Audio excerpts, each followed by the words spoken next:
Hey people, how are you? My name is Michaela Valletta, also known as the Renaissance Amazon, and I am live on my IG page right now. I will save this and repost it to my YouTube, the Renaissance Amazon. If you follow me on IG and you don't follow me on YouTube, be sure to do so.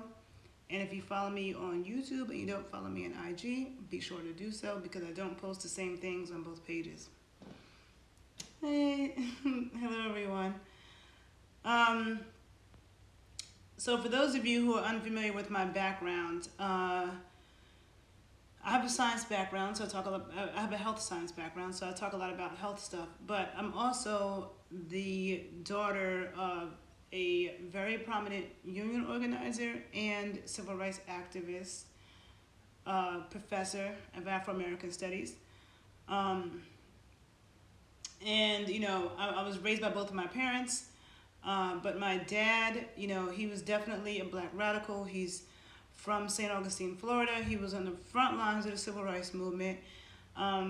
He was a part of the organization that strategically put the Black Panther Party together. He was not a Black Panther, but he was a part of the organization that strategically put them together.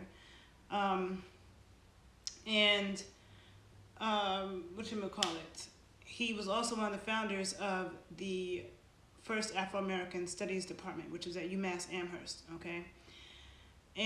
But he had no college degree, okay? He was kicked out of college, out of Florida A&M, for being involved in the movement. And so he left Florida and went to Philly and then New York City, okay?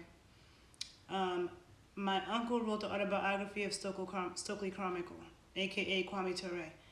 My uncle went to Howard University with him. So I grew up around a lot of black scholars and activists, all right? So I had to say that to say, right now, I want to talk about Umar Johnson and his comments about,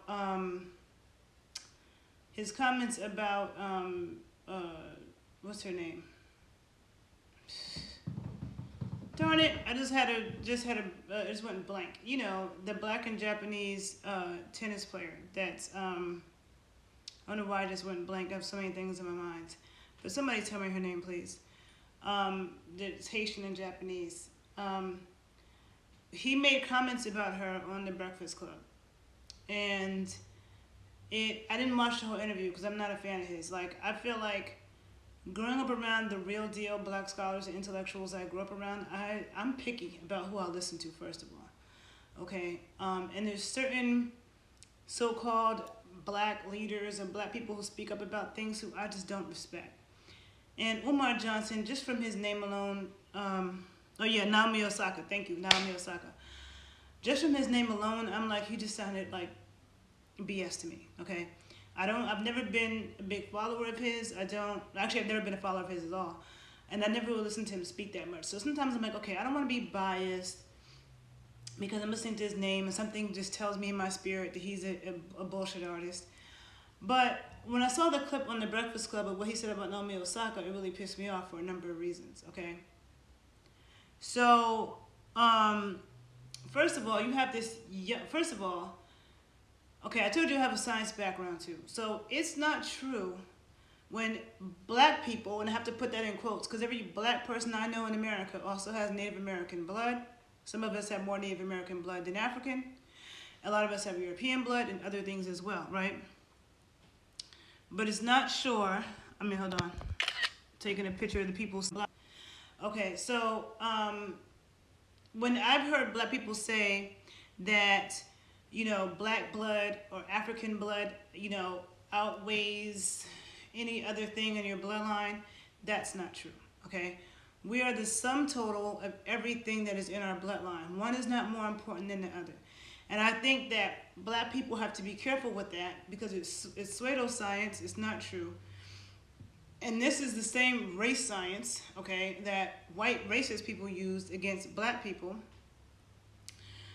when they tried to say we were less than smart because we were athletic, okay, or because we had more superior bodies. Oh, that makes you, we're not smart. That wasn't based on real science either, okay. So if you're half African and you're half Japanese, then you are the sum total of all that. One doesn't trump the other, number one. So when he said that, that's ridiculous, and I get turned off when I hear so-called black people say that dumb shit. Number two, all cultures are matriarchal at one point, okay? All of them. All over Asia, all over Europe, all over Africa, all over, and the Americas, and your bloodline was actually traced through your mother. So in a lot of cultures, your mother being Japanese, you're definitely Japanese. Like in Jewish culture, you're only Jewish if your mother's Jewish, okay? But again, I said with the sum total of everything on her bloodline. And she has never claimed to not be black or to not have Haitian blood. Not that all Haitians are black. You could be Haitian and not be black, but her father's a black Haitian. She doesn't deny that side of her. But she was born in Japan. So when you go to the Olympics, you represent your nation, first of all. Okay? Haiti is not her nation. Her father is from Haiti. It's just like my dad is from Florida. I'm not from Florida. I'm from New York City. I'm from Harlem. My dad is from Florida, right? So she's not from Haiti. She wasn't born there, and she's not from there. Her father is, okay? When you represent a country in the Olympics, I don't know all of the guidelines, but I know it's not just as simple as, oh, I want to represent this country. There are guidelines. And I remember in the interview, Charlemagne asked him, does Haiti even have a tennis team? Now, that's a valid question. Does Haiti have a tennis team? Number one. Number two, are they willing to sponsor her, and does she qualify? Because you usually have to be a citizen of that country in order to represent them in the Olympics. And she's not a Haitian citizen. To my understanding, a bunch of people have said to me, Haiti doesn't allow dual citizenship. Okay, so her father may not even be a citizen of Haiti. Okay, another thing. And for those of you who don't know, he went on this rant on the Breakfast Club talking about how, basically it's a disgrace because she's representing Japan in the Olympics and not Haiti, and he's speaking with all this anger and aggression. And I had a problem with that because he's a grown-ass man talking about a young girl. She's a young woman, a young woman. She's like 23 years old, busting her butt, accomplishing amazing things.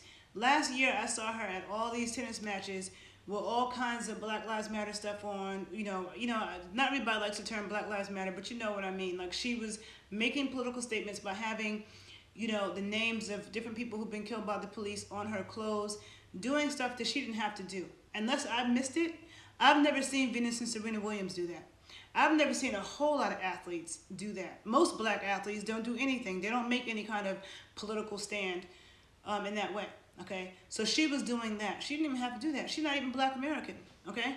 Haitian and Japanese, okay? But she did that. Then it's my understanding that she built a tennis academy in Haiti, okay? And that she goes back there all the time, and she goes back to Haiti a lot. But when it comes to the Olympics, people think that the Olympics pays you to come out there and compete. That's not how it works. You have to be sponsored. So was Haiti willing to sponsor her? Was Haiti willing to sponsor her?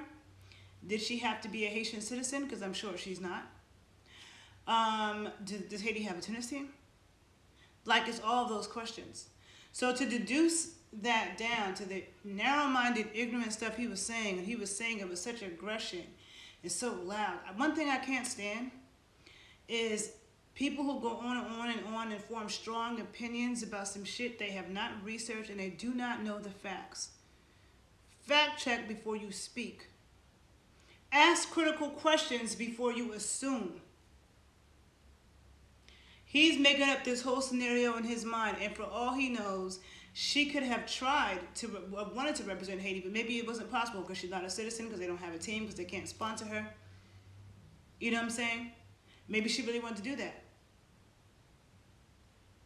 And then she has to hear you saying, oh, I love, like, you're a fan, and that you have love for her, but then you going off on her, your grown-ass self going off on this young woman who's out here in the world, okay? And it's interesting because I feel like in the black community, black men get so sensitive about, oh, you said something about a black man, oh, you hate black men. But it's normalized for black men to just say all these crazy things about black women all the time. Naomi Osaka did not deserve that, okay? And she is a black Haitian and she's Japanese. She's the sum total of both of those things. One is not more important than the other. She was born in Japan. That's actually her nation. You don't represent your race. You represent your nation. And race is a social construct. You don't represent ethnicity. You represent your nation. That's why you have black people playing on the team for France, because their nation is France, even though their ethnicity is not France. Their ethnicity might be Senegal, but they're on the French team. That's how it works, dum-dum. Can't stand him. So, for those, to me, I'm very picky about who and what I listen to. Okay, because it's not, life goes by fast. Time goes by fast. I like to listen to highly intelligent people that have their facts straight, know how to critically think, and say some shit that makes some sense. Because that surely didn't. It really didn't. He should be focused on himself. She's already built schools, tennis academies in Haiti. Where's his school at? From the little that I know about him, he took all this money from people and never built a school. I don't respect that. So I just had to say that because this has been on my mind for a while. And I would like to know from those of you who know about what he said about Naomi Osaka on The Breakfast Club, what do you think? Do you think he was out of line? Because I think he was completely out of line. And if you don't think he's out of line, can you answer those questions for me? Does she have to be a Haitian citizen? Did Haiti have a tennis team? Would Haiti sponsor her? And do you not know that she's already doing a lot for Haiti? And do you know that here in America, she's been taking a stance against police brutality against black people, and most athletes don't. Most black athletes don't. She didn't even have to do that. So let's think about those things. Let's address those things, and I'm gonna leave this where it's at. All right. Have a good day.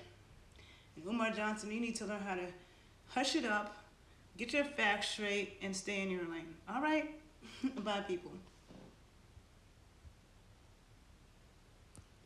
Oh, wait. Hold on. I was going to end it, and I remembered. One more thing I wanted to say. When I talked about my dad, being a black radical, being on the front lines of the movement, okay? His mentor was a woman named Queen Mother Moore. A lot of people don't know who she is. Okay, she was a prominent figure in the civil rights movement, a woman from Louisiana. When my dad was 20 years old, she probably was already in her 50s. Okay, and my dad was born in 1942. So this woman, is much older. And my dad told me that most of the men involved in the movement didn't want to hear anything from a woman. Anything a woman had to say, black women didn't want to hear it. Most of the people in the Panthers, a lot of them, most black, people involved, black men involved in the movement didn't really respect what women had to say. But he said when Queen Mother Moore spoke, they shut up, right? And that was his mentor. My dad is not that type of person. He highly respects the intelligence of women in general, but especially of black women. And, hold on a second. These new age black scholars or whatever talking about feminism is destroying the black community and destroying the black family, I think that's utterly ridiculous. I know it's utterly ridiculous. And I always say for anybody who watches my videos knows that I talk about my dad all the time. I'm very close to him, you know what I'm saying? And he was somebody who, since I was a little girl, was pointing out powerful women to me. Telling me that don't think that because you're a woman you can't do whatever the fuck you want to do, okay? Don't think because you're a woman you can't be sexual. Just understand, this is like when I'm older, not when I'm a little girl. But just understand that there's a lot of crazy men in this world. You need to know how to protect yourself. You need to know how to look out for certain things. You know what I'm saying? But he never taught me that because I'm a woman I need to be quiet and be subservient and not be smart. No, okay? And my dad stands up for women in general, but black women especially. So for me, and my dad's very pro-black, okay? Like I said, he was in the front lines of the civil rights movement. He was a black radical who left the South because he thought he was going to kill someone or get killed. He was a part of the organization that strategically put the Black Panthers together, okay? And he was one of the founders of the first Afro-American history departments in the country with no college degree, just off of straight the shit that he knew. He was that smart and that well researched. Okay, and I watched my dad all my life be a journalist, argue with white boys who were trying to silence him, all kinds of stuff. He's not sucking up to no white people, none of that. And he definitely doesn't agree that, feminism is destroying the black family. And I grew up with an intact black family, with both of my parents in the house. My dad was there every single day of my life. Okay, so I just need to say that too. So all of that rhetoric that comes from these new age so-called black educators, a lot of them are highly misinformed. And like I said, I'm very picky about who I listen to because I grew up amongst the best. So I just need to put that background out there. And I'm done. Okay. Please express your opinion on Umar Johnson's ignorant ass comments. Have a good day. Bye.